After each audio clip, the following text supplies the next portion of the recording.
بسم اللہ الرحمن الرحیم بسم اللہ الرحمن الرحیم الحمدللہ رب العالمین والصلاة والسلام علی سید الانبیاء والمرسلین وعلی آلہ وصحبہ اجمعین۔ السلام علیکم ورحمۃ اللہ وبرکاتہ۔ عزیز طلبہ، آج ہم المرقات کا سبق نمبر 31 پڑھیں گے اور ہمارے آج کے سبق کا عنوان ہے تعریفات کا بیان۔ آئیے پہلے ہم آج کے سبق کی عبارت اور اس کا ترجمہ سماعت کرتے ہیں۔ فصل فی التعریفات، معرف الشیء ما يحمل علیہ لافادۃ تصورہ وهو علی 4 اقسام: الحد التام والحد الناقص والرسم التام والرسم الناقص۔ فالتعریف ان کان بالجنس القریب والفصل القریب یسمى حدا تاما كتعریف الانسان بالحیوان الناطق، وان کان بالجنس البعید والفصل القریب او به وحدہ یسمى حدا ناقصا، وان کان بالجنس القریب والخاصۃ یسمى رسما تاما، وان کان بالجنس البعید والخاصۃ او بالخاصۃ وحدہ یسمى رسما ناقصا۔ مثال الحد الناقص تعریف الانسان بالجسم الناطق او بالناطق فقط، ومثال الرسم التام تعریف الانسان بالحیوان الضاحک، ومثال الرسم الناقص تعریفہ بالجسم الضاحک او بالضاحک وحدہ۔ ولا دخل في التعریفات للعرض العام لأنه لا يفيد التمييز۔ فصل: التعریف قد يكون حقیقیا كما ذکرنا وقد يكون لفظیا، وهو ما يقصد به تفسير مدلول اللفظ كقولهم سعدانة نبت والغضنفر الأسد وها هنا قد تم شارحا۔ ترجمہ: یہ فصل تعریفات کے بارے میں ہے۔ شے کا معرف وہ شے ہوتی ہے کہ جو شے پر محمول ہو تاکہ اس کے تصور کا فائدہ دے، اور اس کے 4 قسم ہیں: حد تام، حد ناقص، رسم تام اور رسم ناقص۔ پس تعریف اگر جن سے قریب اور فصل قریب سے ہو تو اس کو حد تام کہا جاتا ہے، جیسے انسان کی تعریف حیوان ناطق سے، اور اگر جن سے بعید اور فصل قریب سے ہو یا فقط فصل قریب سے ہو تو اس کو حد ناقص کہا جاتا ہے، اور اگر تعریف جن سے قریب اور خاصہ سے ہو تو اس کو رسم تام کہا جاتا ہے، اور اگر جن سے بعید اور خاصہ سے یا فقط خاصہ سے ہو تو اس کو رسم ناقص کہا جاتا ہے۔ حد ناقص کی مثال انسان کی تعریف جس میں ناطق کے ساتھ یا فقط ناطق کے ساتھ، اور رسم تام کی مثال انسان کی تعریف حیوان ضاحک کے ساتھ، اور رسم ناقص کی مثال انسان کی تعریف جسم ضاحک کے ساتھ یا فقط ضاحک کے ساتھ۔ اور تعریفات میں عرض عام کو کوئی دخل نہیں ہے کیونکہ یہ تمییز کا فائدہ نہیں دیتا۔ فصل: تعریف کبھی حقیقی ہوتی ہے جیسا کہ ہم نے ذکر کیا، اور کبھی لفظی ہوتی ہے، اور یہ وہ تعریف ہوتی ہے کہ جس سے لفظ کے مدلول کی تفسیر مقصود ہو، جیسا کہ ان کا قول سعدانہ بوٹی ہے اور غضنفر شیر ہے۔ اور اس جگہ تصورات کی بحث یعنی قول اشارے کی بحث مکمل ہو گئی۔ سبق کی عبارت اور اس کا ترجمہ سماعت کرنے کے بعد آئیے اب ہم سبق کی وضاحت سمجھتے ہیں۔ مصنف نے کہا فصل فی التعریفات، یہاں سے مصنف منطق کے پہلے مقصود یعنی معرف و قول شارع کو بیان کرتے ہیں۔ چونکہ معرف و قول شارع یہ موقوف تھا کلیات خمسہ کی بحث پر، اس لیے کلیات خمسہ کی بحث پہلے کی۔ جب کلیات خمسہ کی بحث مکمل ہو گئی تو اب یہاں سے مصنف منطق کے پہلے مقصود یعنی کہ معرف و قول شارع میں شروع ہوتے ہیں۔ تو مصنف سب سے پہلے معرف کی تعریف کرتے ہیں کہ معرف کس کو کہتے ہیں۔ معرف کی تعریف کی ما یحمل علیہ لافادۃ التصور، کہ کسی بھی شے کا معرف وہ مفہوم ہوتا ہے جو شے کے اوپر محمول ہو تاکہ اس کے تصور کا فائدہ دے۔ جیسے مثلا انسان، اس کی تعریف ہے حیوان ناطق، تو حیوان ناطق یہ انسان کے اوپر محمول ہوتا ہے۔ ہم کہتے ہیں الانسان حیوان ناطق، تو حیوان ناطق اس کا انسان کے اوپر حمل ہے اور یہ انسان کے تصور کا فائدہ دے رہا ہے کہ انسان کا تصور، انسان کا مفہوم اور انسان کی حقیقت کیا ہے؟ حیوان ناطق۔ تو اس لیے حیوان ناطق کو کہیں گے کہ یہ انسان کا معرف ہے اور اس کی تعریف ہے۔ وَهُوَ عَلَىٰ أَرْبَعَةِ أَقْسَامٍ، معرف کی تعریف کے بعد مصنف معرف کی تقسیم کرتے ہیں، جیسے کہ قاعدہ ہوتا ہے کہ پہلے شے کی تعریف ہوتی ہے پھر شے کی تقسیم ہوتی ہے۔ تو معرف کے 4 قسم ہیں: حد تام، حد ناقص، رسم تام اور رسم ناقص۔ وجہ حسر یہ ہے کہ معرف ابتدا 2 حال سے خالی نہیں ہوگا، یا تو تعریف فصل قریب سے کی جائے گی یا خاصہ سے تعریف کی جائے گی۔ اگر فصل قریب سے تعریف کی جائے تو اس کو حد کہتے ہیں، اور اگر تعریف خاصہ سے کی جائے تو اس کو رسم کہتے ہیں۔ پھر حد اور رسم میں سے ہر ایک کے 2 قسم ہیں۔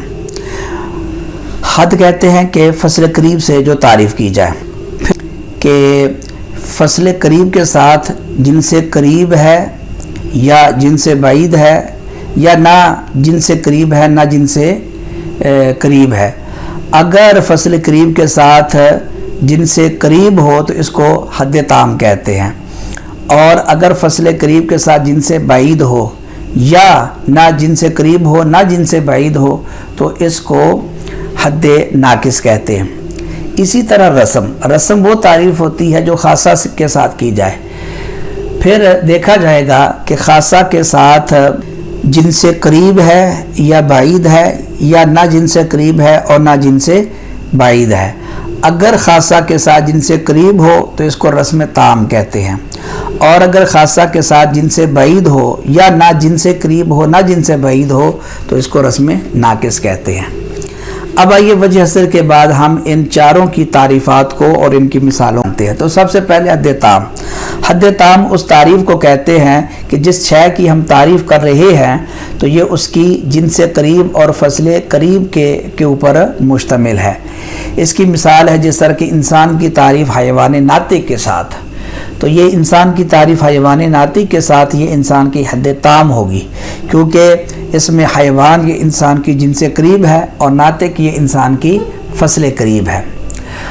اور حد ناقص اس تعریف کو کہتے ہیں کہ جس شے کی ہم تعریف کر رہے ہیں اس شے کی جن سے بعید اور فصل قریب پر مشتمل ہو یا فقط فصل قریب پر مشتمل ہو۔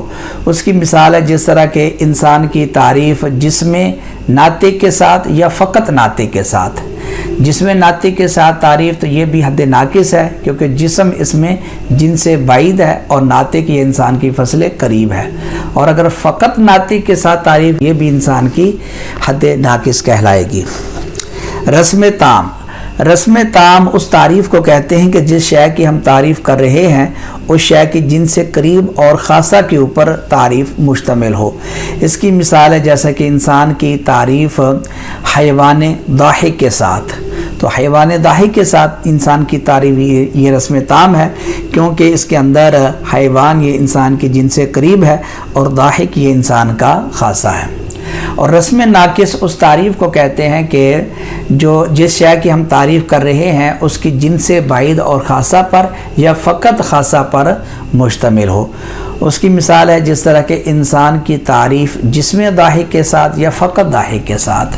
جسم ضاحک یہ جسم انسان کی جن سے بعید اور ضاحک یہ انسان کا خاصہ، یا فقط خاصہ یعنی ضاحک کے ساتھ انسان کی تعریف، تو یہ انسان کی رسم ناقص ہوگی۔ ولا دخل فی تعریف میں ناقص ہوگی۔ ولا دخل فی تعریفات، یہاں سے ایک سوال پیدا ہوتا ہے، اس کا مصنف جواب دیتے ہیں۔ اعتراض یہ ہوتا ہے کہ آپ نے تعریفات کی جو 4 قسم بیان کیے اس کے اندر جنس کا ذکر کیا، فصل کا ذکر کیا، خاصہ کا ذکر کیا، سوال یہ ہوتا ہے کہ آپ نے عرض لازم کا ذکر کیوں نہیں کیا؟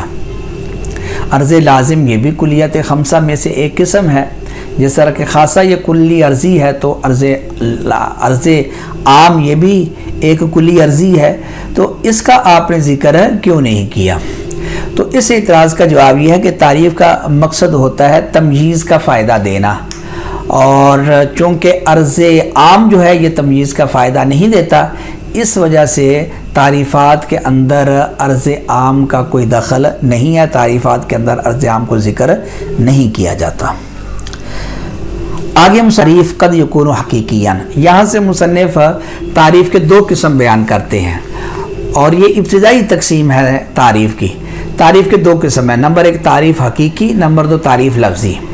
وجہ اثر یہ ہے کہ تعریف سے صورت غیر حاصلہ کو حاصل کرنا مقصود ہوگا یا صورت غیر حاصلہ کو حاصل کرنا مقصود نہیں ہوگا۔ اگر تعریف سے مقصد صورت غیر حاصلہ کو حاصل کرنا ہو تو اس کو کہتے ہیں تعریف حقیقی، اور اگر تعریف سے مقصد صورت غیر حاصلہ کو حاصل کرنا نہ ہو بلکہ صورت تو پہلے سے حاصل ہے، تعریف سے مقصد ہے لفظ کے مدلول کی تفسیر، تو اس کو کہتے ہیں تعریف لفظی۔ تعریف حقیقی کی تعریف یہ ہوئی کہ تعریف حقیقی اس تعریف کو کہتے ہیں جس سے صورت غیر حاصلہ کو حاصل کرنا مقصود ہو۔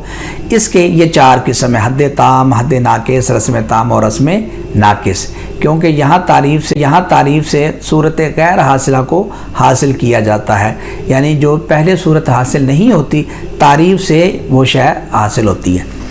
اور تعریف لفظی اس تعریف کو کہتے ہیں کہ جس سے مخصوص صورت غیر حاصلہ کو حاصل کرنا نہ ہو بلکہ لفظ کے مدلول کی تفسیر مقصود ہو، یعنی لفظ کس پر دلالت کرتا ہے، لفظ کا مدلول کیا ہے، اس کی وضاحت مقصود ہوتی ہے۔ جس طرح کہ مثلا کوئی بندہ کہتا ہے الغضنفر، اب غضنفر یہ مشکل لفظ ہے، اس کے مدلول کا پتہ نہیں ہے، تو کوئی بندہ اس کی تعریف کرتا ہے الغضنفر الاسد، تو اب دیکھیں الاسد سے جو صورت غیر حاصلہ کو حاصل نہیں کیا گیا بلکہ الاسد سے غضنفر کے لفظ کی تفسیر کی گئی ہے کہ غضنفر کا جو لفظ ہے اس کی تفسیر کیا ہے، یہ کس پر دلالت کرتا ہے، تو یہ دلالت کرتا ہے اسد کے اوپر، یعنی حیوان مفترس کے اوپر۔ تو اسد تعریف سے ہم نے غضنفر کی صورت غیر حاصلہ کو حاصل نہیں کیا، وہ پہلے حاصل نہیں، اب بھی حاصل نہیں ہے، صرف اس سے کیا ہوا ہے کہ لفظ اسد سے لفظ غضنفر کے مدلول کی تفسیر ہو گئی ہے کہ غضنفر لفظ کا مدلول کیا ہے، تو بتا دیا کہ جو اسد کے لفظ کا مدلول ہے، تو اسد کے لفظ کا مدلول یہ تو معلوم ہے سب کسی کو، ہر کسی کو کہ اسد کا مدلول حیوان مفترس ہے، تو اس سے اسد کے مدلول کی بھی تفسیر ہو جائے گی کہ اسد کا مدلول، غضنفر کا مدلول وہ کیا ہے، حیوان مفترس ہے۔ آگے مصنف کہتے ہیں وہاں قد تم بحث و تصورات، کہ یہاں تک تصورات یعنی مورخ و قول اشارے کی بحث مکمل ہو گئی۔ اس سے آگے منطق کا دوسرا مقصود یعنی کہ دلیل و حجت کو بیان کیا جائے گا۔ عزیز طلبہ، یہ تھا ہمارا آج کا سبق۔ آج کے سبق کے اندر ہم نے تعریف کی ابتداً دو قسمیں، تعریف حقیقی اور تعریف لفظی، پھر تعریف حقیقی کے چار قسم، حد تام، حد ناقص، رسم تام اور رسم ناقص کو سمجھا۔ امید کرتے ہیں کہ آپ آج کا سبق سمجھ گئے ہوں گے، اور اللہ تعالیٰ سے دعا گو ہیں کہ اللہ تعالیٰ ہمیں علم نافع، عمل صالح کے ساتھ